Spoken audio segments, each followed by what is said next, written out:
Hello, thank you for joining today's 5-minute Bible study in the book of Colossians. We continue in chapter 4, and today we're going to be in verse 10. Go ahead and take a look at the whole context, which should start in verse 7 through the rest of this chapter.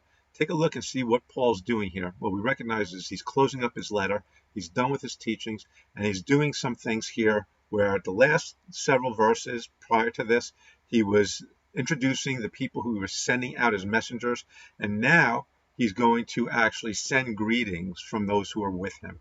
We're going to see that there's going to be 6 of these guys, and 3 of them are going to be Jewish, 3 of them are going to be Greek or non-Jewish. And so we start with the first 2 today, and the first 2 are Aristarchus and Mark. Here's what Paul has to say in verse 10.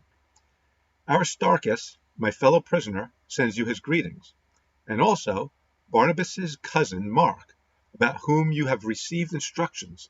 If he comes to you, welcome him. So we see the first 2. We're going to recognize they're both Jewish. We'll see that next time. But here, the first person is Aristarchus. And Aristarchus, we do have some information about him.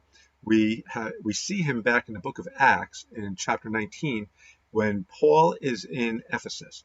Now, it's important to recognize that Paul makes 3 different trips. We call them missionary journeys. So Paul has 3 different missionary journeys. And on the last one, the third one, Paul goes into Asia Minor and then he goes into Greece. Before he gets to Greece, he stops at Ephesus for about 2 years. And that's where we read about Aristarchus. While Paul's in Ephesus and doing the work there, he's converting a lot of people. A lot of non-believers are becoming believers, and they're burning and getting rid of their old books and their old idols. And that's not good for the idol makers in Ephesus. So they get upset and they start to riot. And what they do is they try to pull Paul, but Paul's away, so they can't find Paul, so they pull other people. And Aristarchus is one of the people they pull.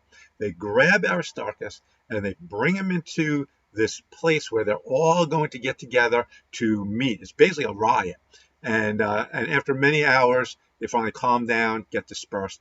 But Aristarchus is one of those guys who was with Paul there in Ephesus, who was pulled into this riot. And thank God nothing happened to him.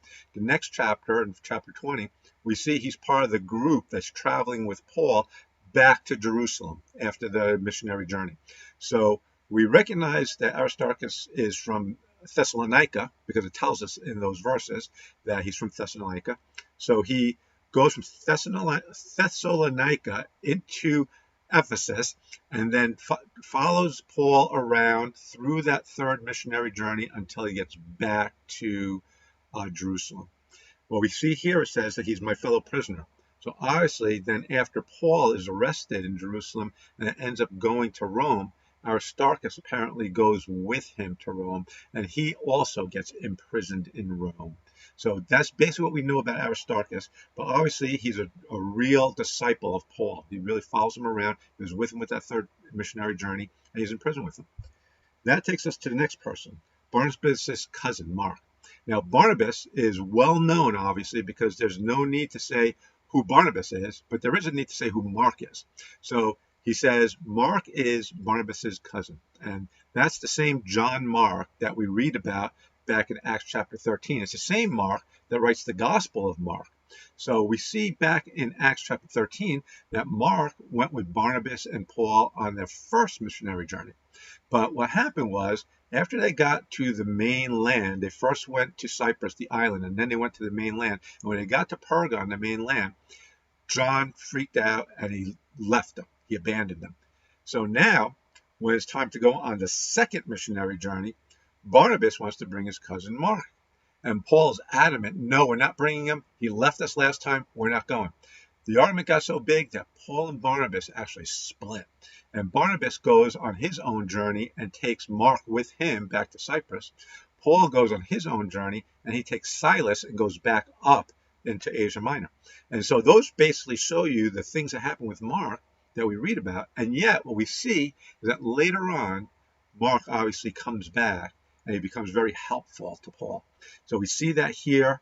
Paul recognizes that Mark is coming, sends his greetings, and it's about whom you've received instructions. We don't know what those instructions were or who even gave those instructions. Did Barnabas give those instructions? Did Peter? because Mark becomes a disciple of Peter. So did Peter give those instructions? Did Paul himself give those? We don't know what those instructions were. We don't know who gave them. We don't even know if Mark actually ends up going to Colossae. But we know that obviously there was a plan there for that, and whether it happened, we don't know. But that is that same Mark. It's the same Mark where in his gospel, he writes about the young man who runs away naked. That's probably Mark. And it's the same Mark where the disciples have the Last Supper in the upper room. That's Mark's house. That's his mom's house. And we see them there in the upper room later in the book of Acts. So Mark is a very important player in what was going on during those times with the disciple and the spreading of the gospel. And Mark, though he failed at the beginning, he came back strong and became an important part of what the church was doing at the beginning. So that takes care of verse 10. Very quickly, quick biographies on those two guys. Come back again next time. We'll talk about some more people that Paul worked with. If you have any questions, comments, or thoughts, put them in the comment section below. I'll get back to you as soon as I can. Thank you so much for joining me.